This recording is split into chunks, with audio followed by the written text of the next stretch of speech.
Audio description of the video, What is local government? In this video, presenter Ethan White defines the functions of local government in Australia. He is a young man with light skin, brown eyes, curly brown hair and strong brows. He is wearing a short-sleeved shirt with a printed pattern of light and dark blue lines over white cotton and dark grey trousers.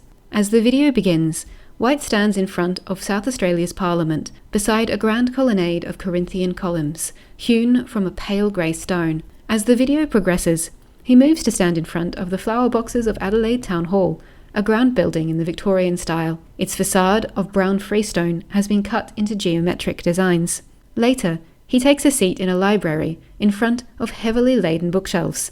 In this third scene, he is flanked by a copy of the letters patent establishing the province of South Australia and a slightly battered wooden ballot box with the number 68 written on it, used for the Legislative Council elections. The video is also peppered with informative graphics, maps, emojis, photographs, paintings, and brightly coloured cartoons. They emphasise the key ideas as White delivers his explanations. As they appear and disappear, swiping and popping sounds can be heard. At points, the video also features typed information summarising complex ideas. White type scrolls across vividly colourful backgrounds, accompanied by the tapping of a mechanical keyboard. As the video begins, text appears on a white background. Just left of centre, History Trust of South Australia is written in small, dark blue capitals. The words explore, engage, learn swipe onto screen in huge headline format. These letters are cutouts from photographs, the first showing a terrestrial globe, the second showing strips of brightly coloured fabric, and the third showing 5 children grinning and running towards the camera.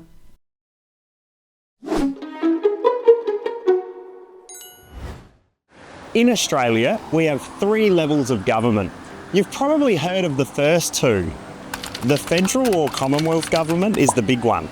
That's the one with the Prime Minister. They all meet in Canberra and make laws and decisions on the big things like defence, foreign policy, immigration, trade with other countries, tax collection and spending. The state government is the second level of government. There's 6 of these around Australia, 1 in each state, plus 2 territory governments. In South Australia, the state government is run by the Premier, and they all meet here at Parliament House in Adelaide. The state government looks after things like schools, hospitals, public transport, emergency services, and utilities that we use every day. But the third level of government is one you might not know much about. It's called local government, and it's operated by councils. There are over 500 different councils across Australia, with 68 being in South Australia. Local government is what we're going to talk about. We'll talk about how it started, how it operates, who's involved, what decisions they make, and most importantly, how you can get involved in your local community and make a real difference. It's exciting? Let's get started. White text on a background of shifting colours. What is local government? At Adelaide Town Hall. Local councils are dotted all over the place. Some people like to call councils the grassroots level of government because it's closest to you and your community. Some key functions of councils are to act as a representative, informed and responsible decision maker in the interest of its community, provide and coordinate various public services and facilities, and to develop its community and resources in a socially just and ecologically sustainable manner, to encourage and develop initiatives within its community for improving the quality of life of the community, to represent the interests of its community to the wider community. They look after things like sports grounds, parks, swimming pools, streets, footpaths, community centres, libraries, parking, street lights, town planning, and the list goes on. Basically, councils look after everything that makes your community unique.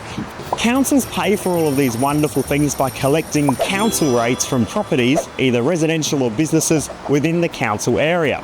They also receive funding from the other 2 levels of government for larger, more expensive projects. In the library. Quick history lesson. Local government has been around in Australia, well, for over 65,000 years.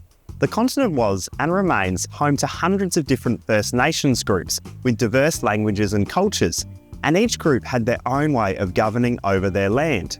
While each nation differed from each other, traditions and cultural practices played a huge role in how the land was looked after and the rules that came with that. After European colonisation of South Australia in 1836, settlers in Adelaide petitioned for the establishment of a local government. If created, it would become the first European-style council ever seen in Australia. They were successful, and in 1840, the first council in the country, the City of Adelaide Municipal Corporation, was established. It lasted for 3 years before falling apart. Its relationship with the colonial government at the time was described as a grudging tolerance breaking out occasionally into active resentment whenever the council felt its rights were being infringed. Yikes.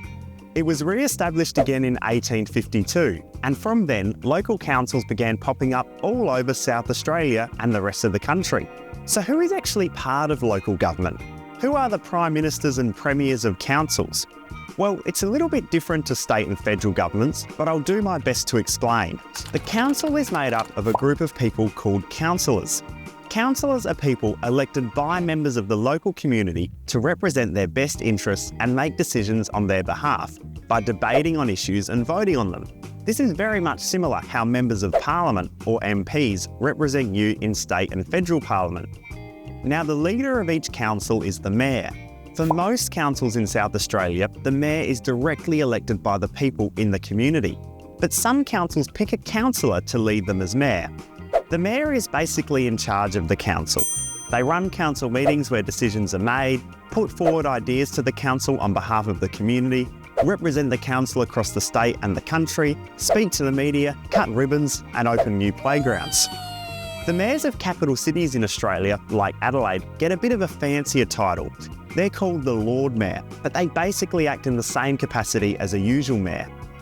Council might also pick a councillor to be the deputy mayor.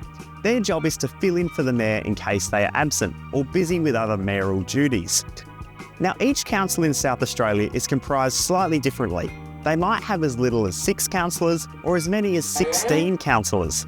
Some might meet once a month and some might meet every 2 weeks. And depending on the community, geography, demographic and resources, the priorities of each council will be very different.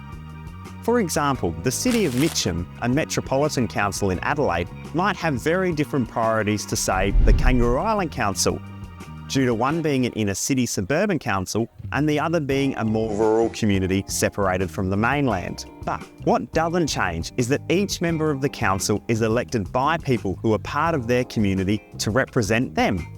So we've got the mayor and a group of councillors who make up the elected members, which forms the council. Does that mean it's these group of people who run the entire council by themselves? I mean, is it the mayor and councillors who go around and pick up the rubbish, work in local libraries, and make sure our parks and playgrounds are up to scratch? Not quite. In fact, being an elected member is usually a part-time job. Most meetings and official events that elected members are involved in take place after business hours, which allows elected members to work, study, and be involved in the community in other ways, which is great.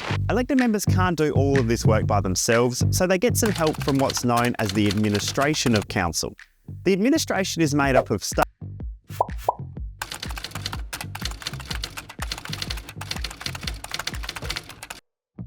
Now, the administration is run by the Chief Executive Officer of Council, or CEO. The CEO is picked by the elected members and is in charge of the day-to-day running of the council.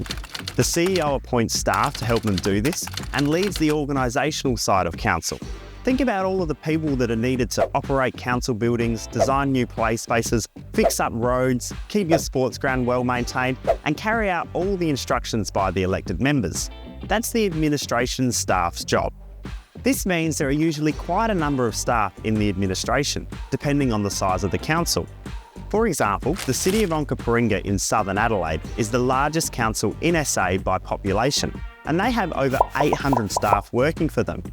Meanwhile, one of the smallest councils, the District Council of Orroroo-Carrington in the mid-north of the state, only has 15 staff members. And because the administration follows the directions from elected members, and the elected members are of course elected by the local community, this means that the people have the ultimate say in what happens in their local community. Pretty cool, right? So let's recap. Local government is the third tier of government in Australia and looks after everything that makes your community unique. The first European council established in Australia was right here in Adelaide. In South Australia, there are over 60 different local government areas called councils, and they all vary in different shapes and sizes depending on where they're located and who lives in the area. Councils are made up of a group of elected members, namely the mayor and a group of councillors. They are voted in by the community and represent and make decisions in the best interest of the community. The administration, including the CEO and staff, are the ones who act at the direction of the elected members and do the work on their behalf. But how are these elected members, well, elected? What sort of requirements do you have to meet to be an elected member? What's the system of voting to get them into office? And once they're there, what do they actually do? Well, find out all this and more in our How to Vote in Local Government video.